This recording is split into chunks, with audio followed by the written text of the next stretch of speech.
최신 경제 소식을 빠르고 친절하게 전해드립니다. 스타트 경제, 오늘은 서은숙 상명대 경제금융학부 교수와 함께하겠습니다. 어서 오십시오. 네, 안녕하세요. 네, 어서 오십시오. 자, 우리나라 아파트 거래의 큰 손이라고 하면은 그전에는 이제 지속적으로 중년층이었는데 잠시 30대가 이제 제쳤다가 40대가 다시 올라섰습니다. 이렇게 연령대가 좀 바뀐 이유는 어디에 있나요? 일단 이제 30대가 우리가 거래 비중이 높았던 이유 중에 하나가 네. 아무래도 고 나이대에 좀 특화되어 있었던 신생아 특례 대출, 이제 정책금융에 대한 정책 자금의 대출이 좀 많아서 그걸로 인해서 영향을 받았던 걸로 나타나고 있고요. 예. 어쨌든 3일 한국부동산원이 발표한 매입자 연령대별 아파트 매매 거래 현황에 따르면은 지난 그 9월 매매 신고된 전국 아파트의 40대 거래 비중이 26.9%로 전 연령대에서 가장 높은 비중을 나타낸 것으로 보였어요. 이게 네. 이제 30대보다 높아진 게 지난 그 올 3월 이후에 6개월 만에 나타난 현상인 것 같아요. 네. 이게 아무래도 9월부터 우리가 이제 스트레스 DSR이 시행된 데다가 그 아시는 것처럼 시중은행이 주택담보대출, 그다음에 전세자금 대출에 대한 억제 정책에다가 신규 대출을 제한한 것에 대한 영향을 받은 것으로 보여서 아무래도 30대가 상대적으로 좀 대출 의존도가 높다 보니까 이 부분에 영향을 좀 많이 받아서 40대가 다시 거래 비중이 가장 높은 연령대로 바뀐 것 같습니다. 네.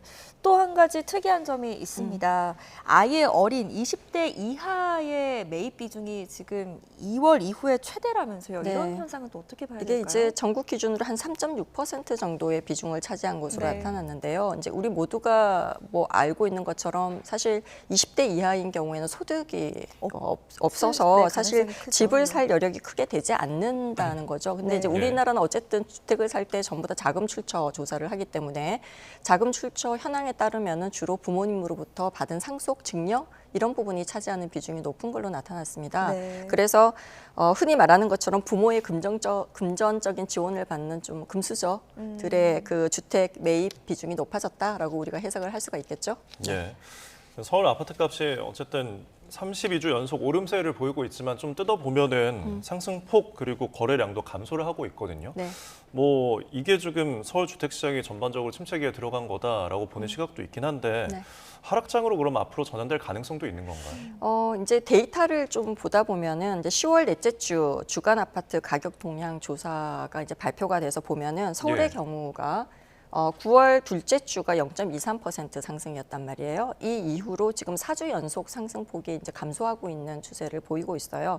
그러니까 9월 넷째 주부터 0.1% 상승세를 계속 보이다가 10월 둘째 주에 잠깐 0.11%, 0.01% 포인트 정도 약간 반등한 뒤에 네. 다시 이제 상승폭이 0.02% 포인트 줄어들고 계속 줄어드는 이제 상황으로 보이는 거죠. 네. 거래량 자체도 9월 이후에 굉장히 큰 폭으로 하락하면서 하락한 이후에 계속 하락세가 좀 지속되고 있는 걸로 보여요. 예. 이게 뭐 우리 앞에서 금방 얘기한 것처럼 아무래도 대출 제한에 영향을 많이 받은 것으로 보여서 하락장으로 전환을 했다라고 데이터상으로는 좀 보이긴 합니다. 예. 근데 이제 보면은 서울 지역 내에서도 강남구의 경우에는 사실 그 재건축이 예정돼 있거나 뭐 대규모의 신규 아파트 위주로는 지금 신고가 매매 체결 신고도 지금 되고 있거든요. 네. 그래서 특정 지역에는 아파트 가격이 오르고 또 대부분의 좀 다른 지역에는 그 큰 폭으로 좀 하락세를 보이고 있어서 좀 양극화 현상이 나타나고 있다라고 우리가 좀 해석을 할 수가 있겠습니다. 네, 예. 지역별로 편차가 있고 네. 또 이런 분위기가 앞으로 또 언제까지 이어질지도 한번 지켜보도록 하겠습니다. 네.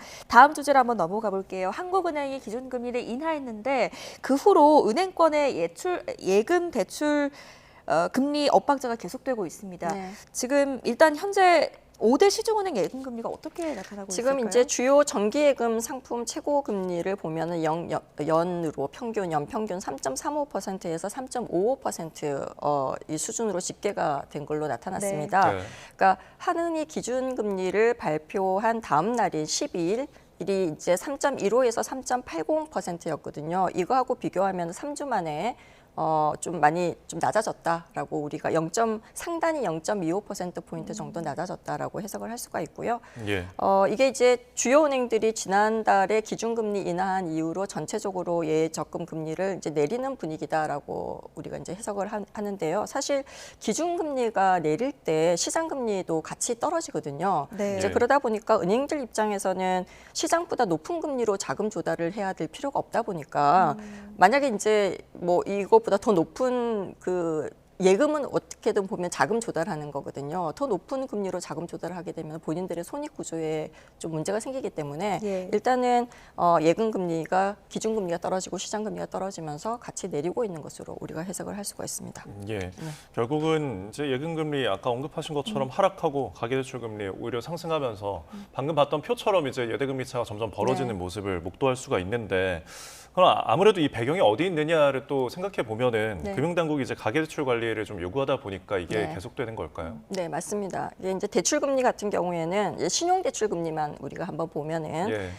지난 1일 기준으로 연 4.160%에서 5.86%로 집계가 됐단 말이에요. 예. 네. 그러니까 이제 하느니 기준금리를 인하하면은 사실 기본적으로 자금 조달 금리가 떨어지고 그다음에 뒤에 플러스 가상 금리가 같이 이제 고려가 되더라도 떨어져야 되는데 예. 이 가상 금리를 계속 높게 유지하고 있다 보니까 대출 금리가 떨어질 수가 없죠. 그러니까 이제 이렇게 얘기하기도 하거든요. 가상금리를 조금 그 서민들의 생각에 떨어뜨리면 안 되냐라고 하는데 그렇게 되면 결국은 대출금리가 떨어지기 때문에 네. 정부의 그 가계대출 억제 정책 이 부분에는 좀 제동이 걸릴 수 있어서 아마 지금 계속 가계대출 금리를 떨어뜨리지 못하고 있는 것으로 보입니다. 사실 근데 이제 어떻게 보면은 그 신용대출 금리에 자금 조달할 때 필요한 지표 금리가 되는 게 우리가 은행채 1년물이거든요. 예. 은행채 1년물의 금리는 0.011%포인트 정도 올랐단 말이에요. 예. 근데 대출 금리는 사실은 같은 기간으로 보면은 0.28%가 상승했어요.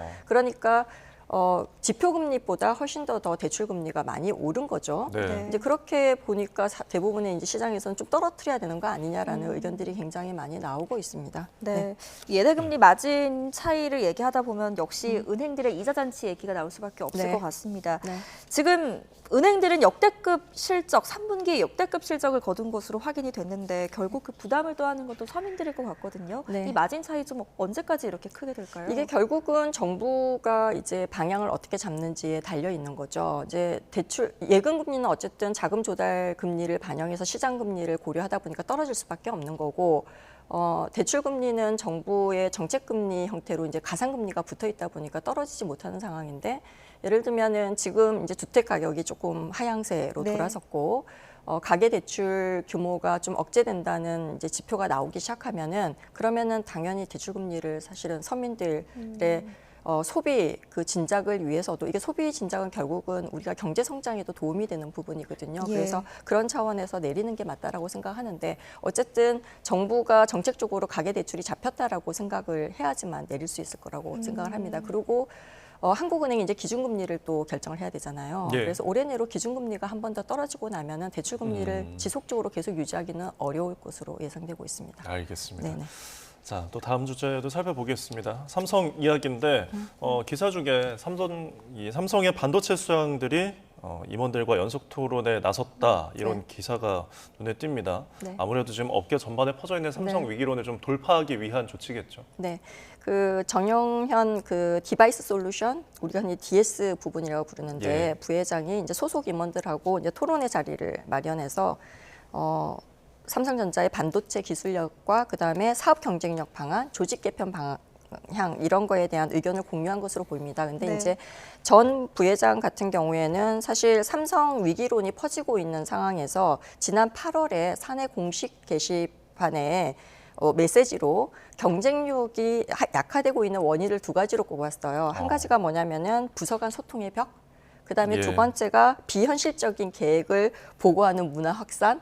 그래서 이 두 부분을 꼽으면서 좀 그 소통하고 토론하는 문화를 좀 확산시켜 나겠다라고 강조를 좀 한 부분이 있습니다. 아마 네. 그 부분 때문에 좀 토론회를 계속 다른 부서하고도 좀 확산해서 할 것으로 지금 발표를 하고 있습니다. 네, 네. 그렇게 뭐 소통 구조를 또 문제 삼았다면 앞으로 지금 있을 이달 말 혹은 다음 달 초에 고강도 인사 그리고 뭐 대조직 개편 네. 가는 가능성이 더 커진다고 볼 수 다들 있을까요? 시장에서는 그렇게 예상을 하고 있어요. 네. 특히 이제 3분기 반도체 사업에서 영업이익이 보통 한 4조 원 정도로 예상을 했었는데 예상했던 것보다 좀 낮게 나왔단 말이에요. 네. 한 3조 8,600억 원 정도로 나오면서 실적이 좀 부진했다라고 평가를 하면서 아마 네.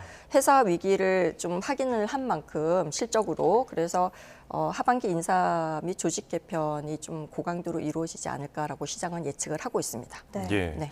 뭐 언급하신 것처럼 그 이제 실적에 대해서 사전에 조금 미치지 못했지만은 그래도 삼성에서 밝힌 내용을 보면은 이제 고대역 메모리죠. 네. 이 부분에 대해서 좀 유의미한 진전이 있었다라고 했는데 네. 그럼 결국은 엔비디아에 대한 납품에 대한 기대잖아요. 네, 이게 그렇죠. 앞으로 올해 안에 이루어질지 네. 언제쯤 이루어질지 좀 이게 어떨까요? 이제 HBM 매출이 전분기 대비해서 70% 정도 상승한 것으로 일단 이번에 발표가 되었어요. 예. 그다음에 이제 어쨌든 삼성전자 반도체 입장에서 가장 큰 손이 엔비디아잖아요. 이제 그 문제는 뭐냐면 엔비디아의 HBM 퀄 테스트, 우리가 품질 테스트라고 얘기를 하죠. 이게 네. 이제 SK 하이닉스하고 마이크론 테크놀로지 같은 경우 이미 테스트를 했고, 근데 네. 지금 1년 가까이 가도록 지금 삼성전자가 테스트를 못 하고 있는 상태다 보니까 향후의 실적에 대한 기대감도 굉장히 떨어져 있던 상태였는데요. 보니까 이번에 이제 좀 본인들이 이게 컨퍼런스 콜에서 이례적으로 좀 이 부분에 대해서 얘기를 한 것 같아요. 네. 그래서 앞으로 연내에 좀 그 공급 가능성을 긍정적으로 보고 있는 것으로 발표를 하면서 시장이 여기에 대해서 좀 반응을 한 것 같은데요. 네. 근데 전문가들은 굉장히 신중하게 보고 있는 것 같습니다. 이제 보수적으로 좀 보고 있는데요. 이게 우선 HBM 실적을 확인하는 것이 우선이다라고 생각을 하고 좀 기다리고 있는 것 같습니다. 네. 네. 전문가들의 보수적인 전망, 또 정권사들조차도 목표 주가를 줄줄이 지금 하향 조정했습니다. 삼성전자가 지금 주가가 굉장히 맥을 못 추리고 있는데 오만전자에서 주가가 이보다 더 떨어질 가능성도 있을까요? 그러니까 이제 사실 그 삼성전자가 이번에 실적 발표를 하는 컨퍼런스 콜에서 보면 이례적으로 이제 4분기 중에 HBM 제품의 주요 고객사 공급 가능성이 있다라고 이제 언급을 했단 말이에요. 이 네. 부분은 굉장히 긍정적으로 이제 나타나면서 한 6만 원대를 다시 찍었다가 다시 이제 조금 떨어진 이제 상태를 보였는데요. 다만 시장에서 조금 우려하는 부분은 내년에 그 메모리 업황 둔화 구간에서 삼성전자가 얼마만큼 경쟁사하고 격차를 줄일 수 있을지 그러니까 이 부분에 대한 게 관건이다라고 시장에서는 좀 예상을 하고 있는 것 같습니다. 예. 그런데 또 이제 스마트폰 이야기를 좀 하자면 일단은 이 부분에서는 이제 호재인 게 인도 시장에서 애플 제치고 3, 4분기 1위를 기록했다고 하더라고요. 네, 삼성전자가 그 시장 매출 점유율을 22.8%를 달성을 하면서 1위를 했고요. 네. 그다음에 이제 애플이 2위를 달성을 한 것으로 보이고요. 근데 판매량 기준으로 보면은 15.8%의 비중을 차지했는데 이게 어떻게 보면은 인도 전체의 스마트폰 매출 규모는 작년 3분기 대비해서 3% 정도 올랐거든요. 네. 근데 판매량 기준으로 보면 삼성전자가 15.8%의 비중을 차지했다라고 했는데 이게 작년 3분기 대비해서는 떨어졌습니다. 그래서 다만 매출이 상승한 걸로 보이는 것은 이제 갤럭시 제품 중에서도 좀 고가 프리미엄 판매가가 높은 거의 판매가 좀 증가했기 때문에 이렇게 실적이 이렇게 나온 것으로 분석되고 있습니다. 네, 네. 삼성이 현재 위기를 잘 돌파해 나갈 수 있을지 한번 네. 행보를 지켜보도록 하겠습니다. 네. 마지막으로 이번 주 뉴욕 증시 일정도 살펴볼 텐데 네. 미국 대선도 있고요, 네. FOMC도 있습니다. 네. 그만큼 변동 가능성이 많겠죠. 네, 아무래도 이제 5일에 미국 대통령 그 선거가 있고요. 6일하고 7일 양일간 FOMC가 예정이 되어 있어가지고 네. 시장의 변동성이 굉장히 클 것으로 예상을 하고 있습니다. 이제 네. 이유가 뭐냐면은 일단은 트럼프 전 대통령하고 해리스 부통령의 이 그 오차 범위 내에서 접전을 벌이고 있는 상황. 네. 이게 선거가 끝나고 난 다음에 어떻게 보면은 이제 선거의 불복 그 소송 가능성 이런 부분들도 존재를 하기 때문에 네. 이것 때문에 이제 시장이 굉장히 좀 급격하게 변동할 것에 대비를 좀 하고 있는 것으로 보이고요. 예. 예. 그다음에 이제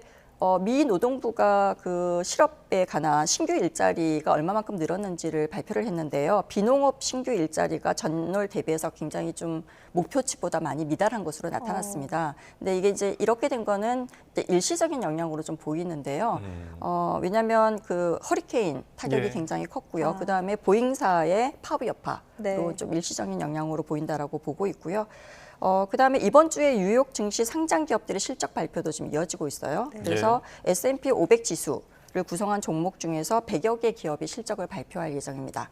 근데 이제 이미 실적을 발표한 한 350개 기업들의 실적은 굉장히 좋은 것으로 지금 발표가 되고 있기 때문에 시장이 좀 기대가 큰 것으로 보입니다. 네, 네. 이번 주 굉장히 관망세가 짙을 거라는 좀 생각이 드네요. 네. 네, 지금까지 서은숙 상명대 경제금융학부 교수와 함께 이야기 나눠봤습니다. 오늘 네. 말씀 고맙습니다. 네, 잘 들었습니다. 감사합니다. 네.